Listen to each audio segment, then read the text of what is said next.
Hello guys, मैं मीनाक्षी। और आज हम बात करेंगे मौर्य उत्तरकाल की। इससे पहले हमने बात की थी मौर्य के बारे में, मौर्य साम्राज्य के बारे में बात की थी। तो आज हम मौर्य उत्तरकाल के बारे में बात करेंगे। मौर्य उत्तरकाल जो है वो 184 बीसी से लेके 184 बीसी से लेके जो है 390 एडी तक मानेंगे इसको, ठीक है, ईस्वी तक। ये ईस्वी पूर्व।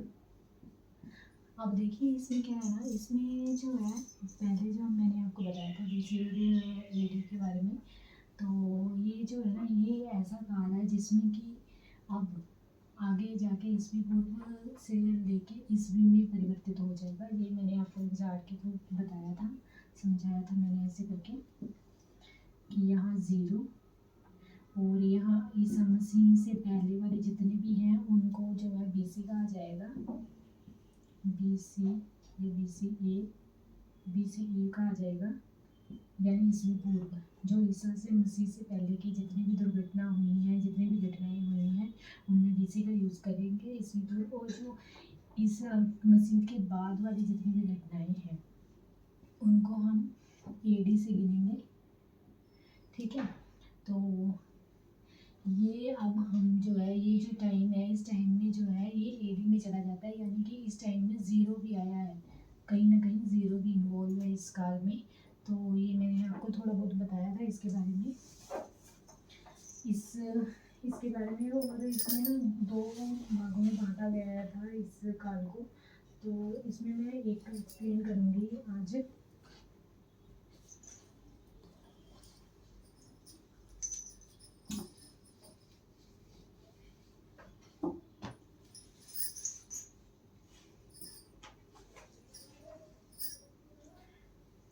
इनकी फुल फॉर्म लिख देती हूँ, जैसे सी, इसको कहा जाता है कॉमन एरा,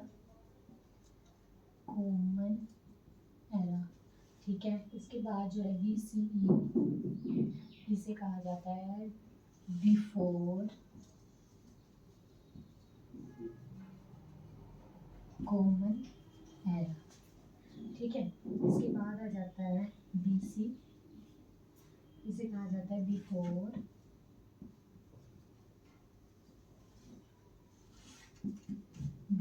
क्राइस्ट। और इसके बाद जो एडी आता है वो आता है एनो डोमिनी।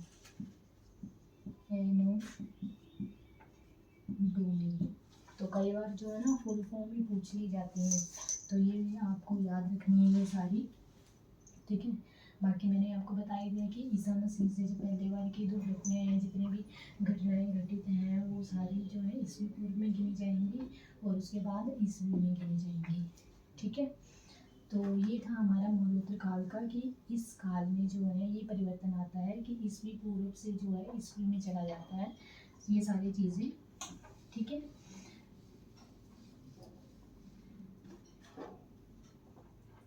और इस काल में जो है, इस काल में सबसे ज़्यादा जो है संस्कृत, इस काल में संस्कृत भाषा का सबसे ज़्यादा विकास हुआ था, ठीक है। संस्कृत भाषा का सबसे ज़्यादा विकास होता है इस काल में। और इस काल को जो है अंधकार का युग भी कहा जाता है, साथ में इसे जो कहा जाता है अंधकार का युग इसलिए कहा जाता है क्योंकि इस काल में जो है बहुत ज़्यादा कम जो है स्रोत मिले हुए हैं। या कई बार ये भी माना जाता है कि गुप्त काल के और मौर्य साम्राज्य के बीच में आता है ये लेटर मौर्य, इसलिए इसे अंधकार का युग कहा गया है, ठीक है।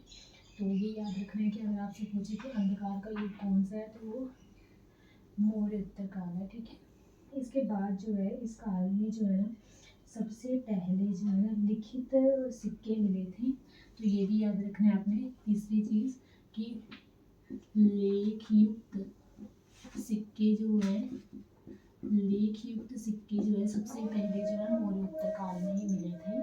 जो लिखित सिक्के जो मिले थे वो मौर्य उत्तर काल में सबसे ज़्यादा मिले थे। तो इसमें 3 बातें आपने सबसे पहले याद रखनी है। एक तो संस्कृत विकास इसलिए कहा जाता है क्योंकि इसे ब्राह्मण, इस काल में जो है ना ब्राह्मण ग्रंथ यानी ब्राह्मणों का ज़्यादा फैला हुआ था, ठीक है, क्योंकि पहले क्या था, बौद्ध धर्म बहुत ज़्यादा मान्य रखता था। इससे पहले जो मौर्य उत्तर काल से पहले जो मौर्य साम्राज्य था उसमें बौद्ध धर्म को ज़्यादा मानते थे, इसलिए बाद में जो है ब्राह्मण जो थे उन्होंने कहा कि हम अपने जो है अपने ग्रंथों को आगे मानेंगे और हम एक नई शुरुआत करेंगे। तो इसलिए ब्राह्मण ग्रंथ जितने भी आए या कुछ भी आए तो उसमें संस्कृत भाषा का बहुत ज़्यादा विकास हुआ। साथ ही है जो इस काल को ना दो भागों में डिवाइड कर दिया था। ये तो हो गया कि इसको एक संस्कृत का विकास हुआ था इस काल में, क्योंकि ब्राह्मणों का आ गया था, इस काल में ब्राह्मणों का युग आ गया था।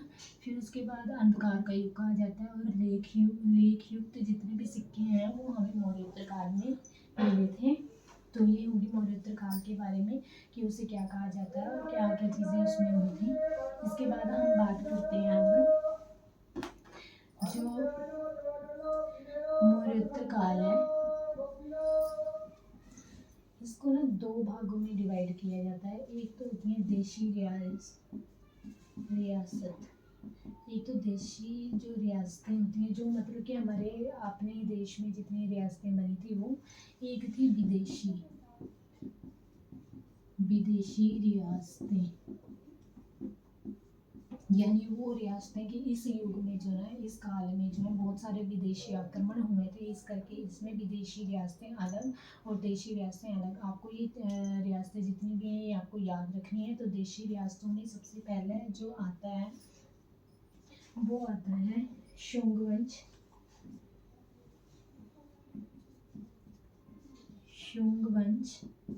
सेकंड इसके बाद जो आता है वो आता है कण्व वंश, ये देशी रियासतों में। थर्ड इसमें आ जाता है सातवाहन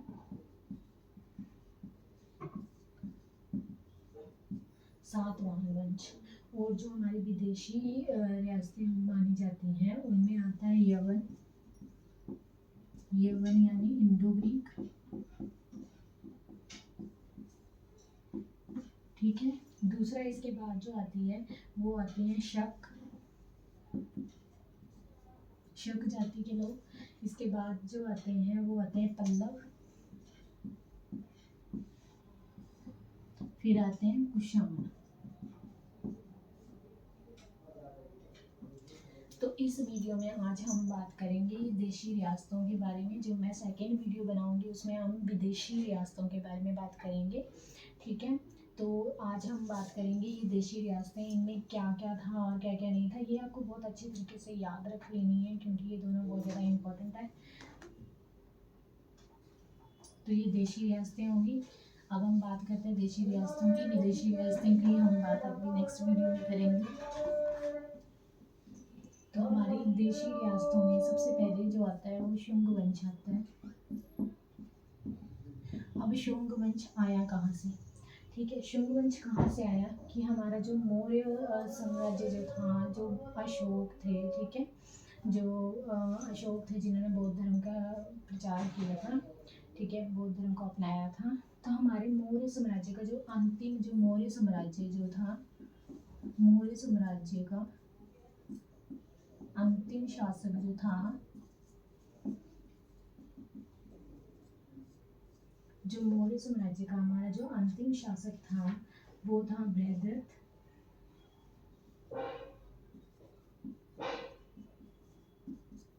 ठीक है, बृहद्रथ। तो इसका ना एक सेनापति होता है, ठीक है। मौर्य वंश का जो लास्ट शासक था इसका एक सेनापति होता है जिसका नाम होता है पुष्यमित्र, ठीक है। इसका एक सेनापति होता है, जिसका नाम होता है पुष्यमित्र, ठीक है। ये सेनापति होता है। तो इन्होंने क्या किया, इसको ये था कि मौर्य साम्राज्य में जो है बहुत ज़्यादा जो है बौद्ध धर्म को बहुत ज़्यादा माना गया था, बौद्ध धर्म का बहुत ज़्यादा प्रचार किया गया था, बौद्ध धर्म को बहुत ज़्यादा। तो ये ब्राह्मण को लेके आना चाहता था आगे कि नहीं, बौद्ध धर्म का बहुत ज़्यादा हो गया, अब मैं ब्राह्मण को लेके आऊँगा, ठीक है, आगे। इसलिए इस चक्कर में भी इसने क्या किया, बृहद्रथ को जो है उसकी हत्या कर दी और खुद जो है उसका अपने जो है शुंग वंश की स्थापना कर दी, ठीक है। तो शुंग वंश का जो मेन संस्थापक माने जाते हैं वो पुष्यमित्र माने जाते हैं। पुष्यमित्र जो है शुंग वंश के संस्थापक माने जाते हैं। ठीक है, तो शुंग वंश की स्थापना जो है इसने इसीलिए की थी कि ताकि जो है बौद्ध एक तरह से ना इसको ना पुष्यमित्र को बौद्ध द्रोही भी कहा गया था। इसीलिए कहा गया था क्योंकि ये बौद्ध धर्म की इसने बहुत सारी चीज़ों को तहस नहस कर दिया था, बहुत सारी चीज़ों को। इसलिए जो है इसे ये बौद्ध धर्म के बहुत ज़्यादा खिलाफ था, तो इस कारण इसको बौद्ध द्रोही भी कहा गया था। बौद्ध द्रोही कहा गया था इसको, पुष्यमित्र को बौद्ध द्रोही कहा गया था क्योंकि ये ब्राह्मणों को जो है आगे लेके आना चाहता था। ठीक है, तो बौद्ध द्रोही कहा गया था। और ये प्रथम ब्राह्मण राजवंश था। ये जो पहला जो है ना ये ब्राह्मण राजवंश था, ये प्रथम ब्राह्मण राजवंश था। इसीलिए क्योंकि इसने जो है अपने ब्राह्मण को जो आगे बढ़ाया ब्राह्मण के। और इससे पहले जो मौर्य साम्राज्य वाले जो थे वो बौद्ध धर्म को बहुत ज़्यादा मानते थे, लेकिन ब्राह्मणों से इसने ब्राह्मणों को आगे रखना चाहा, इसलिए जो है इन्होंने राजा बनने की कोशिश की। ठीक है, इसके शासनकाल में जो पहला यूनानी आक्रमण होता है, ठीक है, ये भी याद रखना है। एक तो ये प्रथम ब्राह्मण राजवंश हुआ, दूसरा ये याद रखना है कि प्रथम यूनानी आक्रमण भी इसी के काल में हुआ था। यूनानी आक्रमण, प्रथम यूनानी आक्रमण भी इसी के काल में हुआ था। ठीक है, तो ये हो गया। इसके बाद जो है तो ये शुंग वंश में आपने पहले तो ये याद रखना है कि इसके संस्थापक पुष्यमित्र थे, जिसने बृहद्रथ की हत्या करके जो है खुद शुंग वंश की स्थापना की थी। इसे बौद्ध द्रोही कहा गया था क्योंकि मौर्य साम्राज्य जो थे वो ज़्यादातर बौद्ध धर्म को प्रचार करते थे, लेकिन ये जो है ब्राह्मणों को आगे लेके आना चाहता था, इसलिए इसको जो है प्रथम ब्राह्मण राजवंश भी कहा जाता है। और यहाँ पे जो है प्रथम यूनानी आक्रमण भी हुआ था। ये हो गया। ठीक है, इसके बाद जो है बात आती है कि इस काल में जो है पुष्यमित्र शुंग का जो दरबारी कवि था वो पतंजलि थे, जो संस्कृत के विद्वान थे। ये याद रखना है, इसका एक विद्वान कवि था,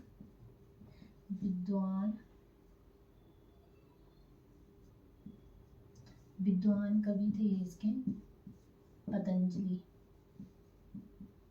ठीक है, पतंजलि महर्षि पतंजलि जो थे वो विद्वान थे, दरबारी कवि थे, जो कि संस्कृत के बहुत ज़्यादा विद्वान थे। ठीक है, संस्कृत भाषा के बहुत ज़्यादा बड़े विद्वान थे। ठीक है, ये याद रखना है। संस्कृत भाषा का जो बहुत ज़्यादा विकास हुआ वो ब्राह्मणों के उसमें हुआ था। ठीक, और इस काल में एक और आपने याद रखनी है, मनुस्मृति की रचना हुई थी। दूसरा जो है इस काल में मनुस्मृति की रचना हुई थी। इसके बाद जो है इस काल में 2 अश्वमेध यज्ञों का आयोजन भी किया था। इसमें 2, ये जरूर याद रखना, अश्वमेध यज्ञों का आयोजन हुआ था, जो कि किसके द्वारा किया गया था, जो इनके गुरु थे, जो पतंजलि पुरोहित जो थे इनके मेन, जिनको संस्कृत का बहुत ही ज़्यादा ज्ञान था, ऑब्वियस सी बात है वही करेंगे। ठीक है, तो ये 2 अश्वमेध यज्ञों का जो आयोजन किया था वो इन्होंने किया था, पतंजलि जी ने किया था। ठीक है, महर्षि पतंजलि जी ने किया था। अब एक बात ये भी आती है कि शुंग वंश में जो पुष्यमित्र होता है ना वो बौद्ध द्रोही कहलाया। ठीक है, बौद्ध द्रोह कहलाया, लेकिन उसने बहुत सारी चीज़ों को तहस नहस किया, बौद्ध धर्म का प्रचार को रोकने की बहुत ज़्यादा कोशिश की। ठीक है, अपने ब्राह्मण को आगे बढ़ाना चाहता था, लेकिन उसने एक काम किया है उसने फिर भी, जो उसने बौद्ध धर्म के जो वो था ना सांची का स्तूप, उसको ना उसने बड़ा करवाया था। ठीक है, बड़ा करवाया था, तो ये उसने अलग काम किया था एक, तो ये याद रखना है। अब कुछ जो है बच्चे ये भी सोचते हैं कि ये तो बौद्धद्रोही था, तो ये तो सांची के स्तूप को बड़ा नहीं करवा सकता, लेकिन सांची के स्तूप को इसी ने बड़ा करवाया था। कुछ होते हैं ना राजा के आगे बनने के लिए, कुछ तो ऐसा काम करे जिससे कि हमारा नाम आगे आए इतिहास में, तो इन्होंने ये काम किया था एक। ऐसे तो ये बौद्धद्रोही थे, लेकिन इन्होंने सांची के स्तूप का जो है उसको बड़ा करवाया था। ये आती है बात इसमें, ठीक है। इसके बाद जो है एक और इस काल में जो है ना भागवत धर्म का उदय हुआ था और विष्णु जी की उपासना हुई थी। अब देखिए ब्राह्मण आ गए, तो अब ऑब्वियस सी बात है, अब भगवानों की मतलब विष्णु जी की उपासना की होगी, ठीक है। भागवत धर्म का उदय हुआ था इस काल में। चौथा जो हुआ था भागवत, ठीक है, भागवत धर्म का उदय हुआ था,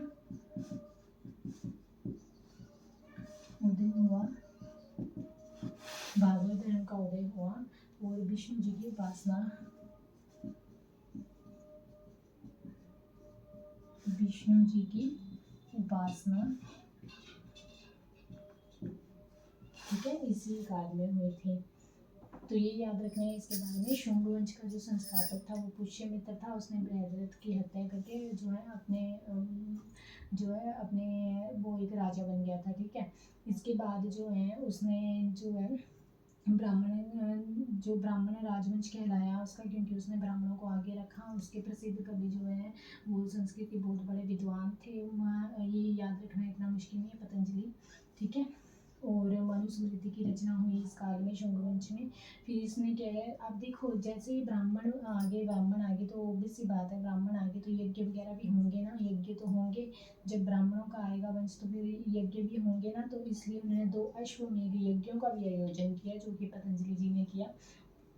अब यज्ञ भी होंगे, अब भागवत धर्म का भी उदय होगा, भागवत वगैरह जो कथा होती है वो सब।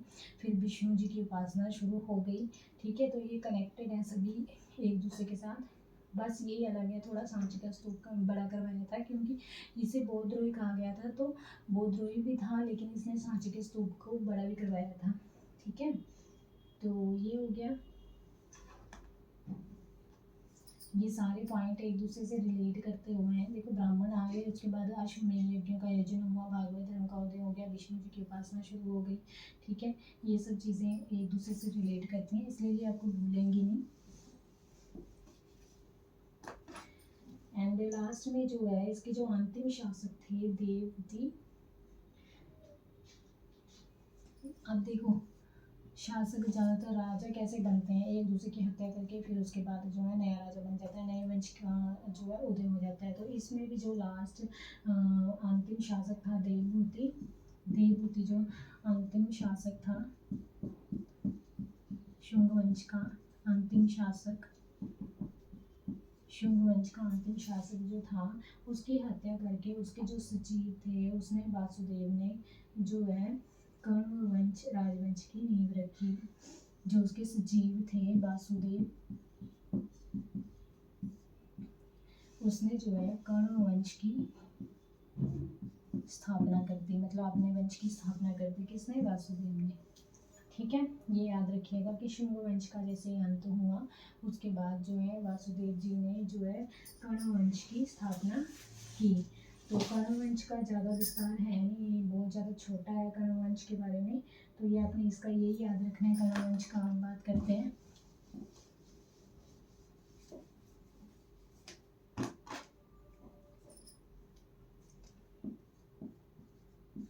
कर्ण वंश, इसकी ये याद रखना है कि इसका जो है एक तो संस्थापक जो है, एक संस्थापक याद रखना है इसको, कौन है? वासुदेव, ठीक है। इसके संस्थापक थे, क्योंकि उन्हीं ने हत्या करके जो है देवहूति की हत्या करके कर्ण राजवंश की नींव डाली थी। और कर्ण राजवंश में जो है पूरे 4 ही शासक हुए थे, जिनका ज़्यादा नाम नहीं आता है। तो अंतिम शासक इसके जो थे सुशर्मा थे, जो इसके अंतिम शासक थे। अंतिम शासक थे सुशर्मा। सुशर्मा थे अंतिम शासक, जिसको हटाकर जो है सिमुक ने सातवाहन वंश की स्थापना की। जिसको सुशर्मा को हटा के सिमुक ने सातवाहन वंश की स्थापना की। बस इसमें ये 3-4 ही लाइनें, क्योंकि कर्ण वंश का इतना ज़्यादा है नहीं कुछ बताया हुआ। तो यही है कि इसके वासुदेव जो थे संस्थापक थे, और बाद में अंतिम जो थे वो सुशर्मा थे। तो सुशर्मा स से और सीमुख दोनों ने याद रख लेना ऐसे। तो सीमुख ने क्या किया, सुशर्मा को हटा के जो अपने सातवाहन की सुशर्मा को हटा के सीमुख ने सातवाहन वंश की स्थापना कर दी। ठीक है, तो ये हो गया हमारे कर्ण वंश के बारे में। इसके बाद बात आती है अब सातवाहन वंश की स्थापना कर दी, तो सातवाहन वंश आ जाएगा जिसे आंध्र सातवाहन वंश कहा जाता है। आंध्र सातवाहन वंश भी कहा जाता है, मैं बताऊंगी आंध्र सातवाहन वंश क्यों कहा जाता है इसको।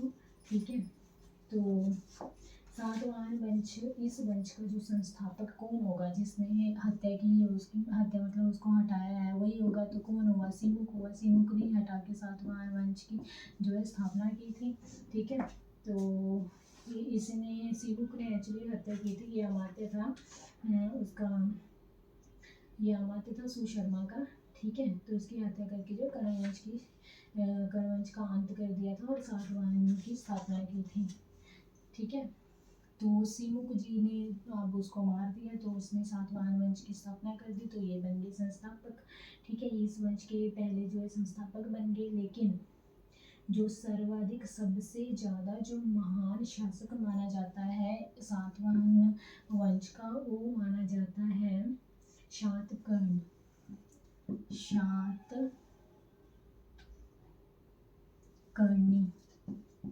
शातकर्णी को जो है मेन जो है महान शासक माना जाता है। इस वंश का जो है महान शासक माना जाता है, इसे महान शासक माना गया था। ठीक है, महान शासक माना गया था इस वंश का।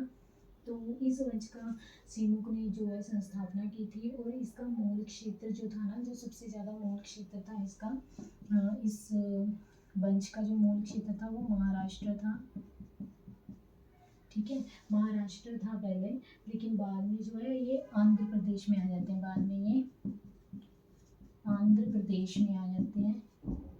ठीक है, बाद में ये आंध्र प्रदेश में आ जाते हैं, वहाँ पे बस जाते हैं। बहुत सारे लोगों की वहाँ आके बस जाते हैं, और वहाँ बहुत सारे लोगों की मदद करते हैं, बहुत सारी सेवा करते हैं। उसके बाद जो है इन्हें आंध्र भृत्य भी कहा गया। ठीक है, इन्हें फिर आंध्र भृत्य भी कहा गया इसी वजह से।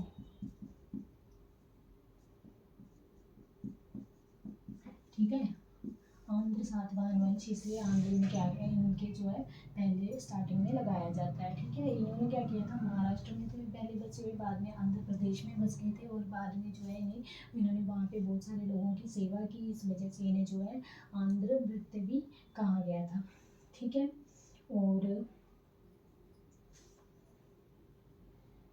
फिर उसके बाद जो है इस काल में अपने सबसे ज़्यादा जो याद रखना है, एक तो शीशे के सिक्के प्रचलित हुए थे, तांबे और कांसे के अलावा जो है ना, ये यहाँ पे जो है इसमें तांबे और कांसे के अलावा ये तो पहले भी प्रचलित थे। ठीक है ना, तांबे और कांसे के सिक्के जो है वो पहले भी प्रचलित थे।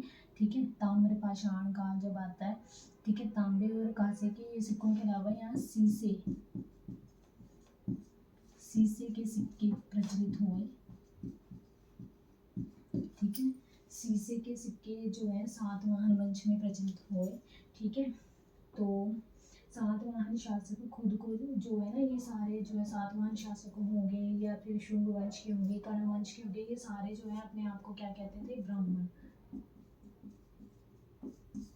ये सारे अपने आप को ब्राह्मण कहते थे, और ब्राह्मण कहते थे। और इन्होंने 2 धार्मिक भवनों का निर्माण काफ़ी संख्या में इनके हुआ था। 2 धार्मिक भवन, एक तो हुआ था चैत्य, ठीक है, और दूसरा हुआ था बौद्ध भिक्षुओं का निवास स्थल जो था वहाँ का। ठीक है, तो अशोक के काल में जो है इस समय में ना उस टाइम पे जो है वो मैंने आपको बताया था, अमात्य या महामात्र कहलाते थे। जो बड़े बड़े अधिकारी होते थे उनको महामात्र कहा जाता था, महामात्र कहा जाता था, बड़े बड़े अधिकारियों को, वो पहले से चला आ रहा था, बड़े बड़े अधिकारियों को जो है महामात्र कहा जाता था, ठीक है।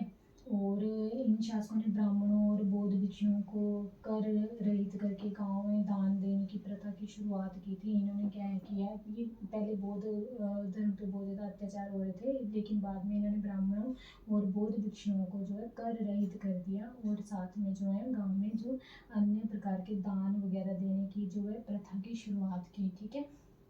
खैर इतना ये सब डिटेल में पूछा नहीं जाता, ये सब पूछा जाता है जो यहाँ लिखा है, ये मैं आपको ऐसे बता रही हूँ। इस काल की जो आधिकारिक भाषा मानी जाती है ना, जो इस सातवाहन की जो भाषा मानी जाती है, वो मानी जाती है प्राकृत और लिपि ब्राह्मी, ठीक है। इनकी भाषाएं मानी जाती हैं प्राकृत, और जो लिपि मानी जाती है वो ब्राह्मी लिपि मानी जाती है, ठीक है। भाषा जो इस काल की मानी जाती है इस वंश की, वो सातवाहन वंश की जो मानी जाती है वो प्राकृत मानी जाती है। आपको पता है संस्कृत का बहुत ज़्यादा प्रचार हुआ था, वो शुंग वंश में हुआ था, लेकिन इन्होंने जो है अपनी भाषा सातवाहन वंश की जो भाषा थी वो प्राकृत थी, और साथ में लिपि जो थी वो ब्राह्मी लिपि थी, ठीक है। तो इन्होंने एक जो है सातवाहन राजा की जो है ना जीवनी वगैरह भी थी, इसी काल में लिखी गई थी, जो थी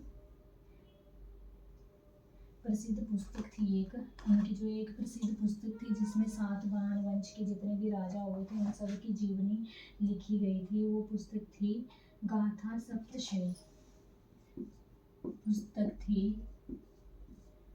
गाथा सप्तशयी, याद रखनी है, गाथा सप्तशयी, ठीक है। सप्त यानी सात, ऐसे याद रख लेना, जैसे सप्तशयी ऐसा कुछ आया कि ये पुस्तक जो है किसके काल में थी, किस वंश में थी, किसके बारे में बताती है हमें, तो आपने ये याद रखना है। गाथा बताती है हमें, कहानी बताती है किसके बारे में, सप्त यानी सात वाहनों के बारे में, ठीक है, ऐसे याद रख लेना है। सप्तशयी यानी सात वाहनों के बारे में हमें जो है ये पूरी गाथा यानी कहानी इस पुस्तक में बताई गई है राजा की। तो ये थे हमारे जो 3 वंश थे, जिसमें कण्व वंश का ज़्यादा नहीं है, लेकिन हाँ शुंग वंश और सातवाहन वंश का अपने डिटेल में याद रखना है। शुंग वंश में संस्कृत का ज़्यादा प्रचार हुआ था, लेकिन सातवाहन में जो है प्राकृत भाषा को महत्व दिया गया था। ये भी अपने आप को ब्राह्मण मानते थे, ये नहीं है कि ये नहीं मानते थे, लेकिन इन्होंने बौद्ध धर्म के जो भिक्षु थे उनको भी दान वगैरह देते थे, और उनको भी कर मुक्त कर दिया था। इन्होंने इतने अत्याचार नहीं किए जितने शुंग वंश के राजा पुष्यमित्र ने बहुत सारे बौद्ध भिक्षुओं पर अत्याचार किए थे।